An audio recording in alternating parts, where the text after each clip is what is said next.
In this video, I'm going to tell you how to survive in extreme winter dangers. I'm going to cover 4 different extreme dangers in the winter that can cause you to lose fingers, toes, or even your life.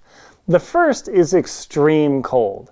Now, what do I mean by extreme cold? If you live in the Bahamas, extreme cold might be anything below 60 degrees or about 15 degrees C, or in Vietnam or wherever you might live. However, I consider extreme cold to be below minus 40 degrees Fahrenheit or Celsius. Because when it's minus 20 degrees, you can still get away with a lot of things and you probably won't get too injured or have any problems. But at minus 40 degrees, where when you wave your hand in the air, it feels like you're literally waving your hand through liquid ice water. The rules are very different. The first thing you're going to need in extreme cold is an extreme cold sleeping bag. I just happen to have my Western Mountaineering Bison Sleeping Bag. This thing kept me pretty toasty through Antarctica. It's rated for minus 40 degrees C or F. When it got to minus 50 with a extreme wind chill and no sun, it was pretty cold. I had to use my vapor barrier liner in this thing, but I did okay. I had to invest in this extremely expensive parka with the fur ruff to keep me safe. And also, when you go into extreme cold, chances are you're going to need some sort of crazy mega down parka. Not that fluffy thing that Cosmo or some nice little shop down the street sells you, but you're going to have to spend some serious money on a down jacket that looks like a sleeping bag with sleeves. Extreme cold is punishing. You can lose fingertips or toes pretty quick. You're going to have to invest in some sort of heavy-duty mitten. These outdoor research LT mitts or comparable products, I'll put links below to everything, are highly recommended. So these are very handy. The next thing, tip number 2 and danger number 2, is the wind.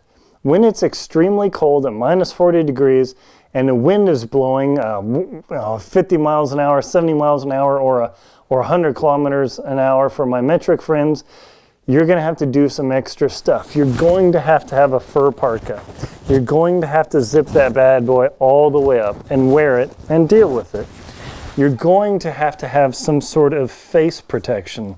I like these Darth Vader masks here. They're super good. And that way it's a neoprene mask with a silicone cone. You're going to have to wear ski goggles to completely protect yourself and put gloves on, because you literally, when there's 30 to 40 mile an hour winds or 50 to 60 kilometer winds and you have any skin exposed, that skin will freeze. So you've got to go crazy on the protection and have zero exposure to your skin.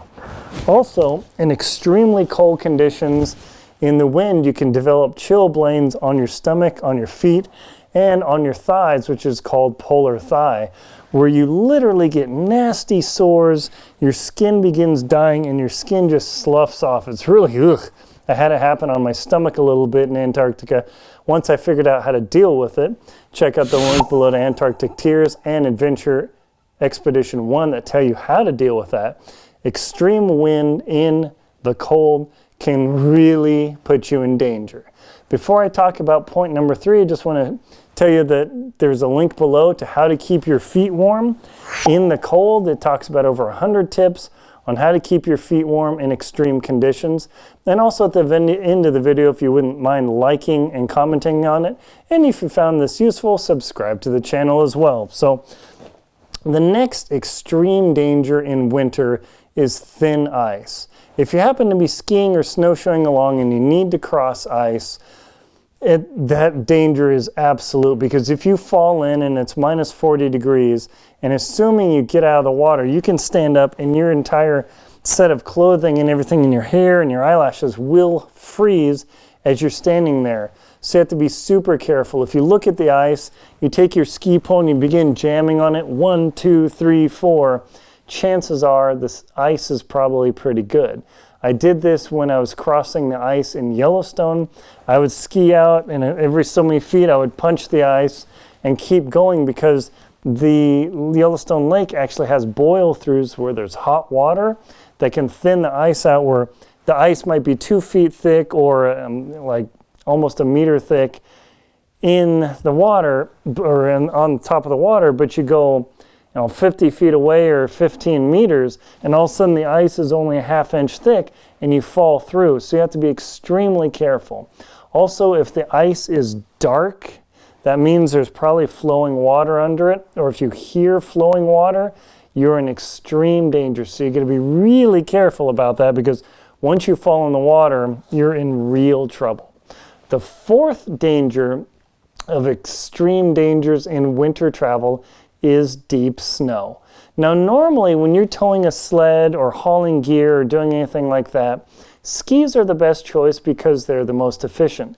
However, in deep snow, like I experienced in Antarctica in 2012, I was up to my knees in my skis with my sleds buried a foot or 30 centimeters under the snow. It was terrible. I didn't bring my snowshoes because I was told, oh, you don't need them, skis will be fine. That was terrible. I covered a mile a day if I was lucky, or 1.6 kilometers a day, towing 300 pounds or like 140 kilos behind me. And then those sleds would literally bury themselves under like this much snow. I had to ski back, pick them up, and go again. My skis would break loose, dig into the snow, and I would fall over. It was terrible. So deep snow actually sometimes is better off handled with snowshoes. Although snowshoes are extremely inefficient for travel, in real deep snow, towing a sled or carrying a backpack, they might actually be a more viable option.